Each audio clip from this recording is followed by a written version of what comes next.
Est-ce qu'il faut faire de la vidéo pour développer son cabinet bien-être, thérapie, si tu es en hypnose, si tu es en naturopathie, en sophrologie, en kinésiologie, etc., etc.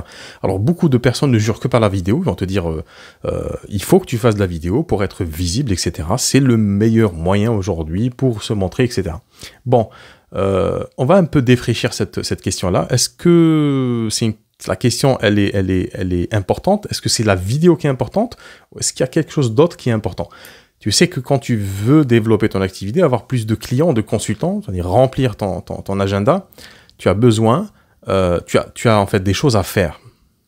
Parmi les choses à faire, les choses les plus importantes à faire, c'est de te rendre visible, de te rendre remarquable, parce que tu ne peux pas te démarquer si on ne te remarque pas. Il y a plusieurs façons d'être remarqué, notamment sur Internet. Aujourd'hui, c'est le médium le plus intéressant sur lequel il faut être, sauf cas exceptionnel. Si par exemple tu habites dans un petit village, il y a d'autres stratégies qui peuvent être mises en place. Mais si aujourd'hui tu te dis qu'il faut que je sois impérativement sur Internet pour développer mon activité, mon cabinet de thérapie, forcément si tu es sur Internet, il faut que tu sois visible. Pour être visible, en fait, ce qui va arriver, ce qui va se passer, c'est que tu vas opérer un changement intérieurement. C'est que tu vas passer de la posture d'une personne qui est consommatrice de contenu, une personne qui regarde des choses sur Internet, qui partage des choses qu'elle n'a pas créées, et tu passes l'autre côté du voile, l'autre côté dans la coulisse, c'est-à-dire tu deviens cette personne qui crée du contenu pour les autres. Alors bien entendu, tu restes toujours perméable à ce qui se passe autour de toi sur Internet, mais tu vas endosser ce costume de créateur de contenu, c'est-à-dire que tu vas parler à ton public. Pour parler à ton public, tu n'as pas forcément besoin de te montrer, parce qu'il y a différentes façons de parler à sa communauté ou à ses futurs consultants. Le premier, le plus naturel chez l'être humain, c'est la voix, donc tu n'as pas nécessairement besoin de montrer ton visage. Si tu es timide ou si stratégiquement ça ne t'intéresse pas, c'est pas intéressant, parce que c'est pas obligatoire de faire de la vidéo pour se développer. Quand je dis la voix, c'est-à-dire que tu peux faire des podcasts, tu peux faire des vocaux. C'est extrêmement puissant comme moyen finalement de diffuser de l'information et de diffuser de l'émotion, parce que c'est ce qu'on fait quand on est thérapeute sur Internet. N'oublie surtout pas que en tant que thérapeute, en fait, ton matériau de travail, c'est l'émotion. Tu travailles essentiellement sur l'émotion et tu arrives, avec ta technicité, à essayer ou à vouloir ordonner ces émotions, opérer des recadrages émotionnels pour que la personne prenne la hauteur un petit peu sur ce qui l'embête, ce qui la chagrine, pour changer de comportement et poser des actions différentes, des actions nouvelles dans sa vie. Donc le podcast, c'est quelque chose qui est super intéressant. Ensuite, le texte. Si tu as cette facilité à écrire, alors je ne dis pas qu'il faut être comme Hemingway, hein, je ne dis pas qu'il faut être comme Victor Hugo, qu'il faut être écrivain pour écrire sur Internet, pas du tout.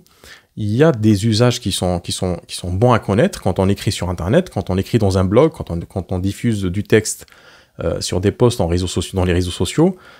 Tout ça, ça s'apprend, mais c'est-à-dire, tu as le vocal, la voix, et puis tu as le texte. Ensuite vient la vidéo. Alors, quand bien même on parle de vidéo, tu n'es pas obligé non plus de montrer ta tête. Alors, je précise que, c'est important de préciser, que, à mon sens, à mon avis, la vidéo est l'un des moyens les plus intéressants pour véhiculer ce que tu as envie de véhiculer, c'est-à-dire et l'information que tu as envie d'apporter aux gens, et l'émotion et la sincérité qu'on doit sentir dans ta voix et dans ta façon d'être sur Internet. Il n'y a rien de plus direct qu'une vidéo, mais c'est pas obligatoire. Je ferme la petite parenthèse. Que tu n'ailles pas te dire, il est en train de me dire, il faut faire de la vidéo, j'ai jamais fait de vidéo, et puis voilà, tout le monde va me voir, mes collègues de travail, mon mari, ma conjointe, mon conjoint, mes voisins. Je suis pas en train de te dire ça, je suis en train de te dire que la chose la plus importante si tu veux te développer, c'est qu'il faut que tu sois visible.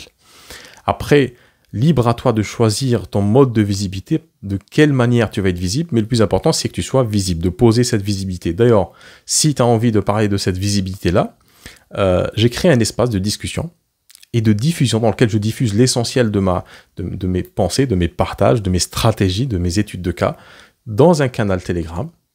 Je te mets le lien en dessous. C'est un canal Telegram qui est dédié aux thérapeutes qui veulent développer leur activité et qui ont besoin d'avoir ce savoir-faire-là, cette compétence-là, pour pouvoir être autonome, in fine, d'être autonome et développer leur activité avec la visibilité qui leur est la plus avenante, la plus intéressante et la plus facile pour eux. Donc je te mets le lien en dessous et je te dis à tout de suite sur Telegram. Prends soin de toi.